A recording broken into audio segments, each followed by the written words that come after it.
날씨가 많이 더워졌네요. 잠시 기도하고, 그래도 오늘 짜진 각본이 있으니까 설교는 해야지겠죠. 잠시 기도하고 시작하겠습니다. 하나님 감사합니다. 오늘도 바쁜 각자의 사무 자리에서 삶보다는 기도와 말씀을 사모하여 이 자리에 모였습니다. 더욱이 감사한 것은 우리 청년들이 또 함께 하였습니다. 정말 이 자리가 복된 자리가 되게 하시고, 주님께서 저들의 발걸음 하나하나와 모든 일거수일투족을 기억하시고 축복하여 주시옵소서. 주 하나님, 저의 허물과 죄는 십자가로 가려주시고, 오직 말씀을 증거할 때 믿음의 뒤에 온전케 하시는 주님만 바라보게 하옵소서. 오늘도 복음의 자리가 복음의 길이요 주의 길인 그 길을 우리가 걸어가도록 하여 주시옵소서. 감사하며 예수님 이름으로 기도드립니다. 요즘 저희가 이게 아파트에서 나오면, 현관문을 딱 나오면 저희 그 화단 근처에 나일락 향 꽃이 피었어요. 나일락 꽃 향기가 코를 쫙 차는데 진동을 하면서 저의 몸을 완전히 마비시키는 것 같아요. 결국은 이런 꽃들도 향기로 자기를 나타내. 나는 나일락이야 하면서 좀 있으면 이제 5월달에 이제 나는 아카시아야 이런 식으로 표현하는 것 같아요. 저희가 이런 식물에서만 향기를 맡을 수 있는 건 아니죠. 또 살다 보면 주위 사람들로부터도 그 인간의 향기를 맡을 수 있습니다. 또 반대로 어떤 사람한테서는 생선 썩는 냄새보다 더 악한 악취가 나는 그런 냄새도 맡을 수 있죠. 이렇게 살아가는 모든 생명체는 뭘 남기려고 하는 것 같아요. 근데 이거 아십니까? 이런 생명체뿐이 아니라 식물들도 뭔가를 남깁니다. 여러분 주위 가만 보시면 솔나무에 한번 유심히 한번 보십시오. 솔방울이 엄청나게 많이 열린 다음에는 그 소나무는 죽습니다. 왜 솔방울을 많이 열리냐면 자기가 죽더라도 번식력을, 솔나무를 씨를 뿌려서 많이 심기려고 그런답니다. 그래서 그런지 저희 집에 옛날에 관음직이 있었어요. 관음직이 있었는데 되게 싱싱했었거든요. 잘 자랐었는데 어느 날 한 해 꽃이 예쁘게 폈어요. 관음죽에 꽃이 잘 안 피거든요. 관음죽은. 그런데 그 이듬해부터 시들시들하더만 지금 아마 작년에 우리 집 와보신 분 계시는데 거의 지금 말라서 이제 죽어가고 있어요. 이렇게 식물까지도 자기 족적을 남기기 위해서 뭔가를 이렇게 표시를 합니다. 비근한 속담에 이런 이야기도 있잖아요. 호랑이는 죽어서 가죽을 남기고 사람은 죽어서 이름을 남기죠. 이건 뭐를 말합니까? 호랑이는 가죽을 중요시하고 사람은 이름을 중요시한다는 거죠. 이제 제가 어렸을 때 어머니 아버님이 저한테 하던 소리를 이제 이해할 것 같아요. 제가 구진으로 말을 잘 안 들으면 너 이름값 좀 해라. 그러신 말씀이 지금 생생하게 기억이 됩니다. 그래서 사람들은 이처럼 이름을 남기려고 노력을 많이 하죠. 사람뿐입니까? 요즘 기업체들조차도 자기 브랜드를 알리려고 굉장히 애씁니다. 많은 돈을 투자하면서 노력하는데요. 왜 그러냐면 소비자들이 요즘은 그 상품 자체를 사는 게 아니라 사실은 그 브랜드를 사거든요. 그렇죠? 예를 들어서 코카콜라하고 펩시콜라가 있다고 생각해 보세요. 어떤 걸 마시겠습니까? 당연히 코카콜라 마시고 싶으시죠. 우리 여성분들 백 좋아하시잖아요. 우리나라 닥스백하고 그 뭔 똥 있잖아요. 그 똥하고 있으면 어떤 걸 좋아하세요? 똥을 더 좋아하시죠? 왜 똥을 좋아하세요? 그처럼 이렇게 브랜드를 높이기 위해 하려고 하는 것은 다 그런 이유가 있습니다. 뿐만 아니라 이런 신뢰성까지도 확보하거든요. 그래서 기업체들에서 그렇게 브랜드를 중요시하면서 과감한 투자도 하고 브랜드를 높이려고 좀 노력을 많이 합니다. 그렇다면 저와 여러분처럼 우리 믿는 형제자매는 무엇을 남기려고 노력해야 될까요?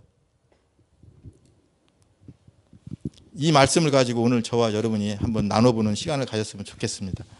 오늘 본문이 고린도후서 2장 12절로 17절까지인데요.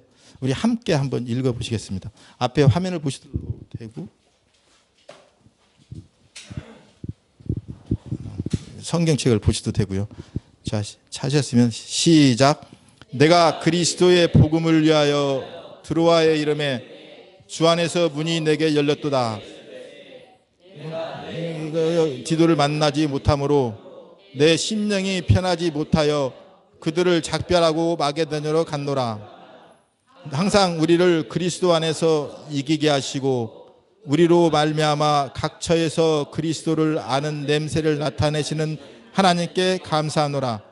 우리는 구원받는 자들에게나 망하는 자들에게나 하나님 앞에서 그리스도의 향기니 이 사람에게는 사망으로부터 사망에 이르는 냄새요 저 사람에게는 생명으로부터 생명에 이르는 냄새라. 누가 이 일을 감당하리요? 우리는 수많은 사람들처럼 하나님의 말씀을 혼잡하게 하지 아니하고 순전하게 말하노라. 아멘. 네. 그렇습니다. 오늘 읽은 본문의 줄거리를 한번 살펴보면 먼저 고린도후서 주요한 메시지 중에 하나는 바울 사도와 고린도 교회의 화해 중에 하나입니다. 본문 앞에서 우리가 읽지는 않았지만 1장 2절로 2장 11절까지는 바울이 자신에 대한 그 오해와 공격이 빌미가 되었던 그 고린도 방문 일정의 변경에 대해서 그 해명하는 그런 설명인 것 같습니다. 처음에는 바울이 에베소에서 고린도로 갔다가 마게도냐로 갔다가 고린도로 가서 이제 예루살렘으로 가려는 계획이었습니다. 그런데 중간에 계획이 바뀌어서 바울이 에베소에서 마게도냐로 해서 고린도 갔다가 다시 이제 예루살렘으로 가게 되죠. 그게 이제 1장 15절 16절에 이제 나와 있습니다. 그에 이제 이어서 이제 2장 12절 17절은 마게도냐 여정 회상과 바울 자신의 사도직에 대한 그 인식과 기본 자세에 대해서 이제 설명하고 있는데요. 읽다 보면 여러분들 좀 이상한 게 느끼셨을 거예요. 12절, 13절 읽다가 14절에 와서는 내용이 완전히 바뀝니다. 14절부터 7장 14절까지는 내용이 전혀 다른 내용이에요. 그래서 7장 5절부터 다시 이 맥이 이어지는데 이제 뭐 신학자들은 이것을 뭐 나중에 뭐 후대에서 무슨 끼워 넣었다 뭐 여러 설이 있지만 우리는 그냥 그 자체를 보시면 돼요. 성경에는 왕왕 이런 그 형태가 많이 나옵니다. 예를 들어서 창세기 37장부터 이제 요셉 이야기가 나오는데요. 37장 요셉 이야기 시작해가지고 38장에 가서는 갑자기 유다 이야기로 바뀌어버립니다. 그랬다가 38장 끝나고 39장부터 다시 이렇게 요셉 이야기로 이어지거든요. 이런 그 형태가 성경에서는 가끔 나와요. 이제 그것은 이제 그런갑다 생각하시고 오늘은 그냥 보시면 되고요. 그래서 2장 14절부터 7장 4절까지는 아까 이야기했지만 그 마게도냐 도착과 그 상황 회상하면서 자연스럽게 바울 사도 자신의 사도직에 대한 변화하는 내용을 지금 기술하고 있는 것 같습니다. 바울은 자신의 사도직을 변화하는 첫 부분 15절에서 뭐라고 합니까? 그리스도를 나타낸 그리스도 향기라고 지금 말하고 계십니다. 그리스도 향기. 우리가 자주 쓰는 말씀이죠. 그리스도의 향기. 근데 저희가 볼 때 12절로 이제 13절을 미루어 볼 때 아마 바울은 당초에 그 에베소에서 이제 고린도로 디도를 통해서 눈물의 편지를 보내면서 우리 너 갔다가 다음에 그 소식을 우리 드로아에서 만나자 했던 거 약속을 했던 것 같아요. 그래서 이제 바울이 에베소에서 드로아로 가죠. 근데 드로아에서 12절 어떤 일이 있습니까? 거기서 복음의 문이 활짝 열리게 됩니다. 근데 드로아가 어떤 곳이에요? 바울이 2차 전도 여행 때 드로아에서 어디로 가기를 원했습니까? 아시아로 가기를 원했는데 여러분 얼마 전에 사도행전 다 큐티 하셨고 내용은 잘 아실 텐데 제가 괜히 중복 설명하는 것 같아요. 환상에 마게도냐에서 일로 와 해가지고 그쪽으로 유럽 쪽으로 바뀌지 않습니까? 그런 드로아거든요. 근데 거기서 복음의 문이 활짝 열렸는데도 불구하고 바울은 고린도 교회를 사모하는 그 사랑과 열정 때문에 디도한테서 소식을 빨리 듣고 해서요 싶었어요. 그런데 들어와서 못 만나고 급하니까 열정으로 다시 마게도냐로 먼저 갑니다. 그래서 마게도냐에서 이제 그 디도를 만나는데요. 거기서 어떤 이야기를 이제 듣습니까? 7장 5절부터 이제 16절에 나와 있는 고린도 교회가 자신의 그 바울의 간곡한 그 눈물의 편지를 읽고 마음들이 많이 변해서 이제 변화됐고 그런 기쁜 소식을 이제 듣게 되면서 바울이 이제 위로를 받죠. 이것이 오늘 저희가 읽은 본문의 대충 스케줄이고 그 고린도 후서에서 차지하는 위치가 되겠습니다. 아까 말씀드린 것처럼 15절에서 우리 바울 사도는 성도의 정체성이 하나님 앞에서 그리스도의 향기라고 지금 말하고 있습니다. 그럼 우리가 그리스도의 향기가 진정한 의미는 무엇일까요? 이 진정한 의미는 뭐니 해도 첫째는 복음의 내용이 아닐까요? 그 다음에 두 번째는 성도의 선한 행실과 순전함이라고 볼 수 있겠습니다. 복음이란 무엇입니까? 여러분 너무나 잘 아시죠? 우리 주님의 십자가에 죽으시고 부활하신 그 내용 아닙니까? 그림과 동시에 우리 구원의 근본이 되신 그런 뜻이 아니겠어요? 즉 성도는 예수 그리스도 사람입니다. 그렇다면 아까 모든 사람들은 뭘 남겨야 될 텐데 우리는 무엇을 남겨야 될까요? 예수 그리스도의 향기와 흔적을 이 땅에 남기면서 살아야 될 줄로 믿습니다. 바울에 의해 선포된 복음의 향기는 그 자체로 두 가지의 반대적인 효과를 나타내고 있는데요. 첫째는 죽음과 생명, 즉 양자택일적이며 대립적인 효과를 지금 여기서 나타나고 있습니다. 복음의 메시지를 거부하면 죽음의 사망에서 사망에 이르는 그런 그 악취가 날 것이고, 반면에 복음을 받아들이면 생명에서 생명으로 그 향기가 날 것이라는 이야기죠. 그런데 16절 하반절에서 뭐라고 하고 계시냐면, 누가 이 일을 감당하리요라고 반어법으로 지금 물음을 제기하고 계십니다. 여기서 감당하리요라고 지금 번역된 헬라어 히카노스는 능력에 있어서 어떠한 충분한 그다음에 적합한 이런 의미로 쓰이는 단어입니다.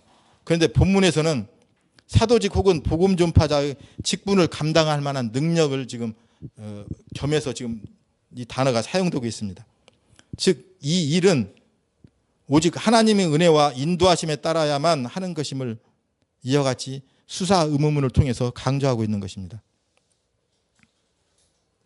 따라서 생명을 전하는 직분을 맡은 바울은 이런 히카노스라는 말에 걸맞게 하나님의 말씀을 혼잡하지 않고 하나님께 받은 복음을 순전함으로 분명하고 확실하게 지금 전하고 있는 것입니다. 교회는 세상의 생명을 전하는 그리스도의 향기로 부름을 받은 곳입니다. 그렇다면 이 일이 바울이라 몇몇 사람에 의해서만 맡아지는 일입니까? 그렇지 않죠. 아니, 많습니다. 우리의 모든 여기 계시는 저나 여러분 모두에게 주님의 향기를 풍기도록 세우신 사람들입니다. 바울은 그리스도를 아는 지식을 향기에 비유하고 있는데요. 아까 말씀드린 대로 꽃은 향기로 자신을 나타냅니다. 우리의 삶은 우리의 존재를 증명하는 것입니다. 저와 여러분이 그리스도 안에 있다면 매일매일의 생각, 삶의 방향, 목적, 말, 행동 하나하나가 예수 그리스도를 드러낼 수밖에 없는 것입니다. 이것이 우리 믿는 자들의 정체성이 아닐까요? 로마서 8장 9절에 수요일날 여러분 큐티의 내용입니다. 만일 너희 속에 하나님의 영이 거하시면 너희는 육신에 있지 아니하고 영에 있나니 누구든지 그리스도의 영이 없으면 그리스도의 사람이 아니라. 이거 왜 왔는데 자꾸 왔다 갔다. 제가요 지금 큐티하면서 노마서 외우고 있어요. 외우고 있는데 또박또박 외우는데 다음에 연결해서 아마 간증할 때 한번 쫙 한번 제가 목사님이 허락하시면 한번 제가 해보려고요. 여기서 선포했으니까 제가 안 할 수가 없어요. 이제 저는 해야 되니까 도전하실 분 도전하세요. 그럼 제가 양보할게요.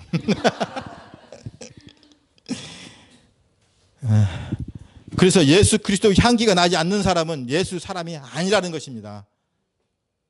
그렇다면 여러분은 지금 자신들의 삶을 통해서 누가 나타나고 있습니까? 아직까지도 내가 나타나고 계십니까? 우리 공동체에 계신 분은 물론 지금 예수 그리스도 향기로 지금 철철 넘치고 계신 줄 압니다. 또 로마서 8장 10절에 뭐라고 말하고 계십니까? 또 그리스도께서 너희 안에 계시면 너희 몸은 죄로 말미암아 죽었으나 너희 영은 의로 말미암아 살아날 것이니라고 말씀하고 계십니다. 또 이거 넘겨야지 자꾸 잊어버리네. 이처럼 영으로 살아있는 저와 여러분은 예수 그리스도의 생명의 향기가 매일매일 저와 여러분의 사무 자리에서 드러나야 할 것입니다. 또한 사랑과 열정이 있어야 합니다. 본문 12절 13절에서 아까 말씀드린 것처럼 바울은 그리스도 복음을 위해서 드로아에 이르렀으며 그곳에서 복음을 전할 수 있는 그러한 길이 활짝 열렸음에도 불구하고 고린도 교회 소식을 전할 수 있는 그 전해줄 형제 디도를 기다리다가 조급해서 마게도냐로 갑니다. 우리가 여기서 느낄 수 있는 것은 바울이 고린도 교회에 대해 얼마나 많은 열정과 사랑을 가지고 있는지를 우리가 볼 수 있습니다. 바울처럼 교회를 사랑하는 마음을 가질 때 우리가 영혼에 대한 안타까움도 가질 수 있고 영혼에 대한 사랑도 가질 수 있는 것입니다. 저와 여러분은 그리스도 복음으로 교회를 온전히 세우기 위해 수고와 노력을 기울여야 합니다. 물론 우리 성도님들은 많이 노력하시고 애쓰고 계신 줄 다 아는 바이요, 다 스스로 하고 계시니까 뭐 문제 없는 이야기인데, 그래서 저와 여러분은 정말로 그리스도 우리 교회를 위해서 열심히 노력하셔야 될 줄 믿습니다. 이처럼 바울은 고린도 교회의 잘못을 책망하고 또 사랑 눈물의 편지를 디도를 통해서 보낼 정도로 고린도 교회를 위해서 세우기 위해서 애쓰고 노력하고 있는 모습을 저희가 볼 수 있습니다. 되게 더운데 제 상의 좀 벗겠습니다.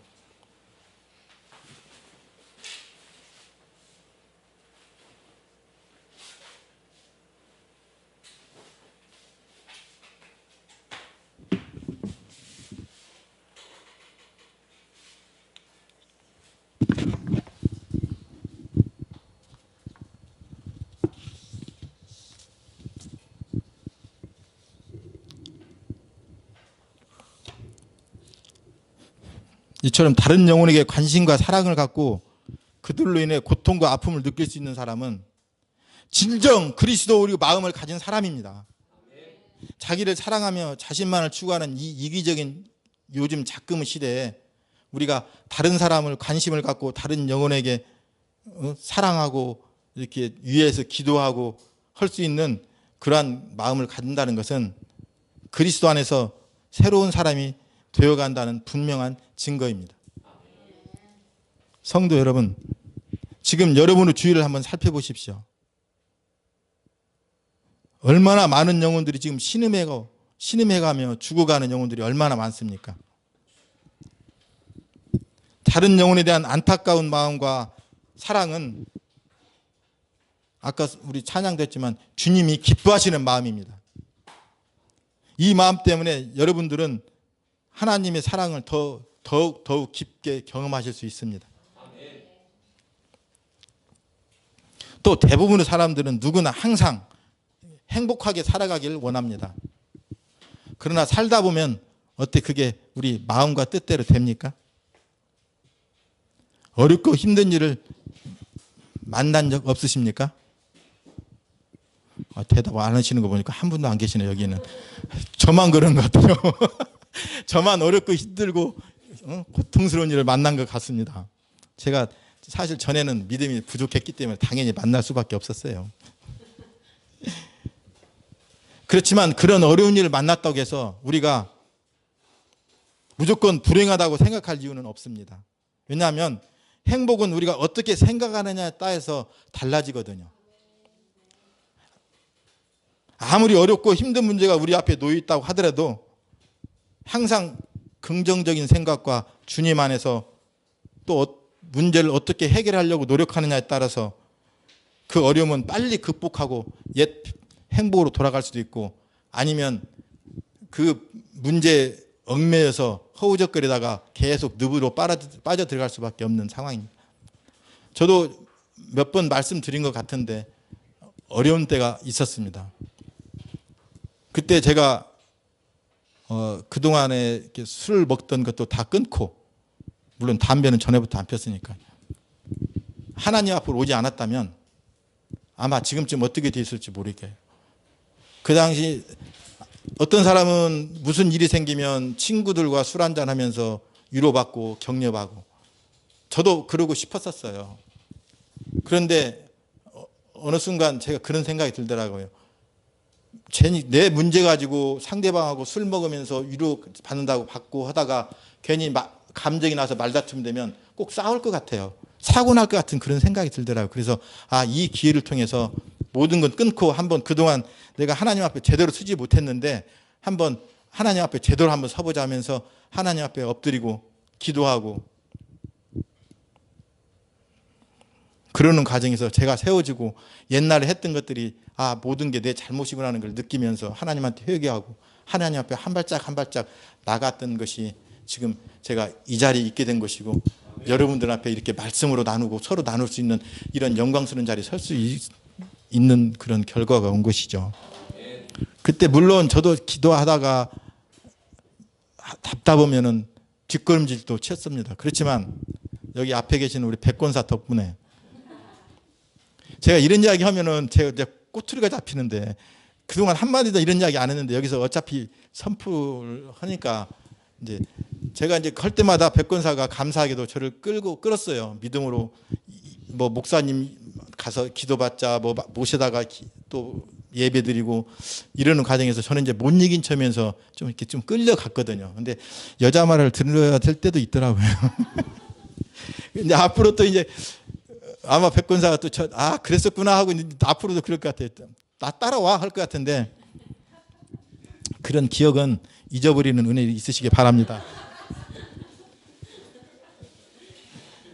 우리가 이처럼 누구를 만나냐, 하나님을 만나냐, 그러면 세상 사람을 만나냐에 따라서 인생이 180도 다 바꿔질 수가 있습니다. 우리가 욥기에서도 교훈을 얻을 수 있지 않습니까? 어떻습니까? 욥기에 그 많은 재산이 하루아침에 다 날아가죠.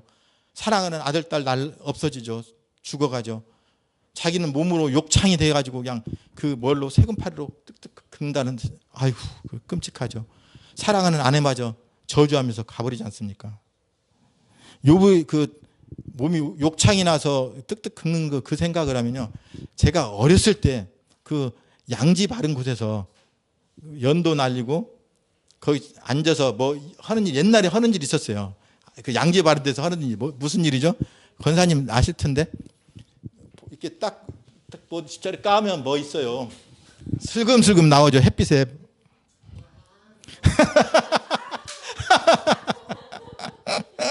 그런 짓도 했거든요. 그런데 꼭 그런 생각이 나요. 양지 바른 데서 쭉쭉쭉 긁는 거 모습 생각하면. 그런데 어때요? 욥이 그런 고난 과정 중에도 우리 같으면 포기하고 하나님 원망도 하겠지만 하나님 원망하시지 않지 않습니까? 물론 불평은 잠깐 해요. 불평은 하지만 결코 신앙을 버린다든가 하나님을 원망하지 않습니다.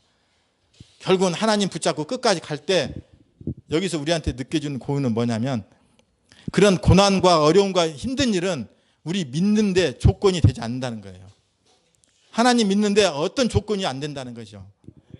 아무리 힘든 일이 있어도 그럴수록 하나님 앞에 와서 읊조리고 하나님 앞에 무릎 꿇고 기도할 때 하나님이 어여삐 생각하고 그분을 말씀을, 기도를 들어주시겠죠.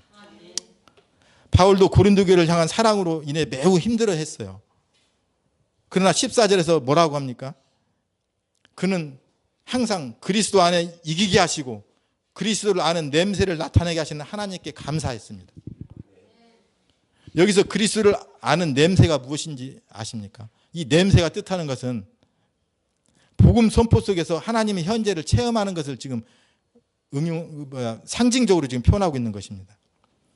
비록 눈에 보이는 고린도 교회의 모습은 바울을 힘들게 했지만 그럼에도 그는 그리스도 안에서 온전하게 하실 하나님을 바라보고 하나님께 감사했던 것입니다. 그리스도 안에서 이루는 우리 승리는 눈에 보이는 것에만 있지 않고 하나님은 우리의 모든 것을 사용하셔서 선을 이루어 가십니다. 복음의 능력과 풍성함은 교회를 향한 사랑으로 인해 겪는 고통과 어떤 어려운 상황을 뛰어넘습니다. 그리스도와 함께하는 영광을 날마다 누릴 수 있게 하십니다. 오늘 로마서 18장 큐티 말씀에 생각하건대 오늘 현재의 고난은 장차 우리에게 닥칠 고난 영광에 하나님이 뭐래? 나타날 영광과 비교할 수 없도다. 여기서 현재의 고난, 이건 고린도 4장 17절에서 바울 뭐라고 하십니까? 영광에 비해서 경한 고난이라고 말씀하시죠. 영광에 비해서는 아무것도 아니란 말입니다. 현재 당하는 고난은.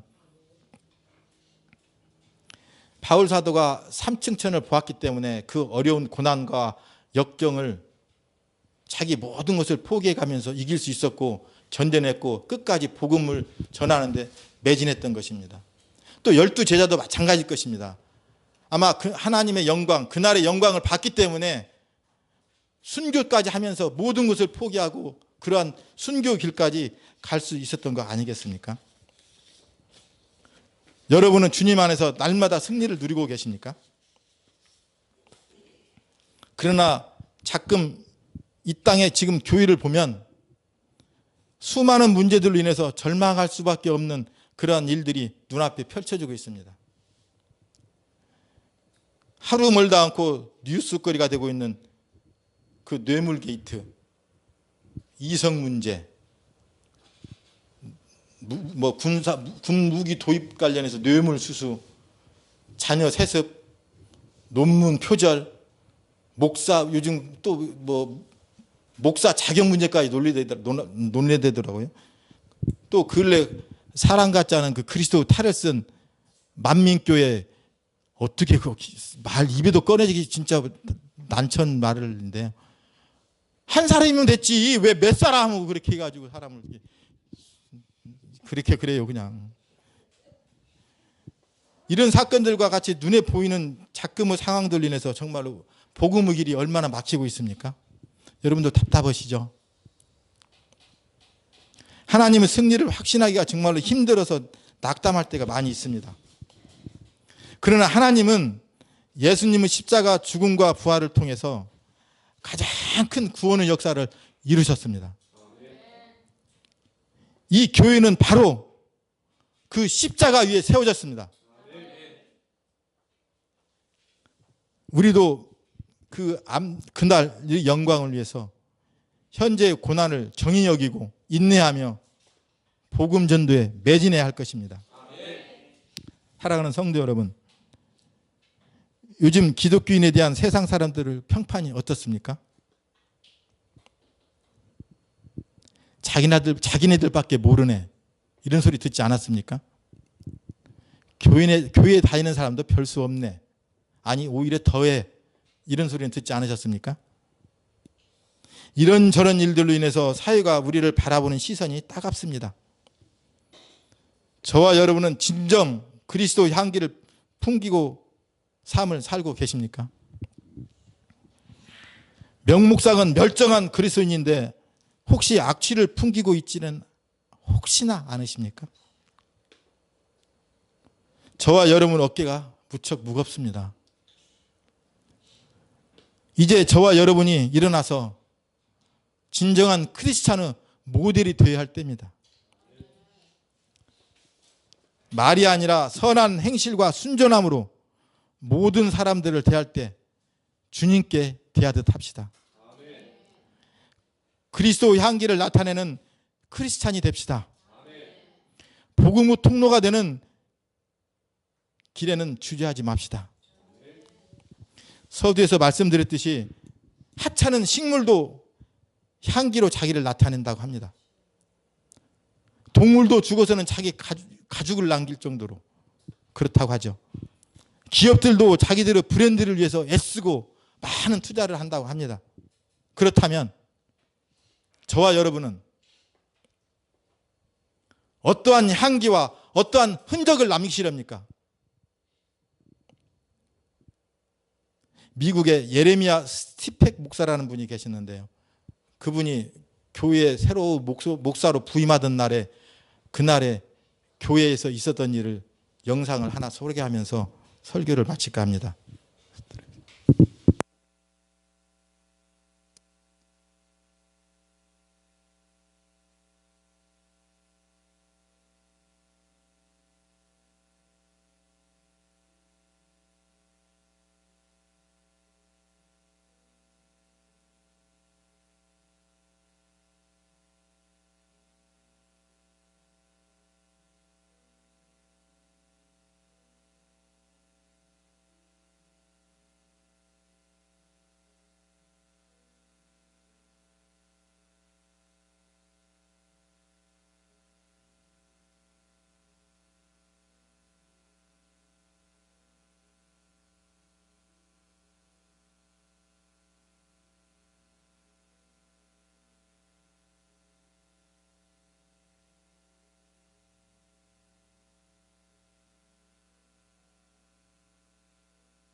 뵌 적이 있는데 잘 오셨습니다.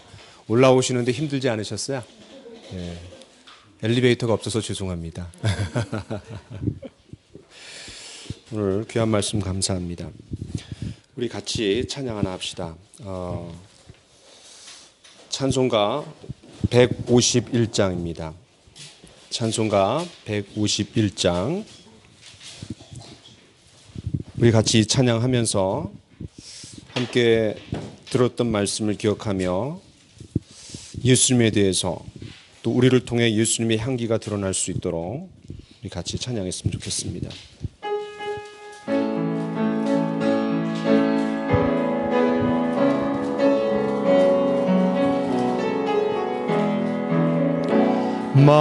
만왕의 왕 내 주께서 왜 고쳐 당했나 이 벌레 같은 날 위해 부보혈 흘렸네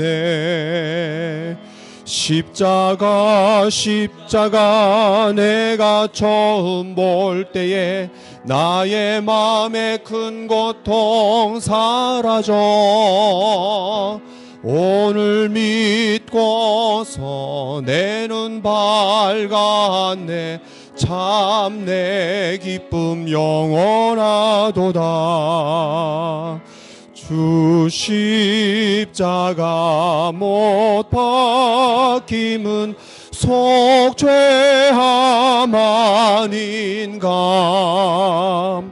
그 긍휼함과 그 은혜 말할 수 없도다 십자가 내가 처음 볼 때에 나의 마음의 큰 고통 사라져 오늘 믿고서 내 눈 밝았네 참 내 기쁨 영원하도다 늘 울어도 그 큰 은혜 다 갚을 수 없네 나 주님께 몸 바쳐서 주의 일 힘쓰리 십자가 내가 처음 볼 때에 나의 마음의 큰 고통 사라져 오늘 믿고서 내 눈 밝았네 참 내 기쁨 영원하도다 고맙습니다. 우리 같이 성경 고린도후서 2장 14절 15절을 다시 한번 읽어봅시다. 시작. 항상 우리를 그리스도 안에서 이기게 하시고 우리로 말미암아 각처에서 그리스도를 아는 냄새를 나타내시는 하나님께 감사하노라. 우리는 구원받는 자들에게나 망하는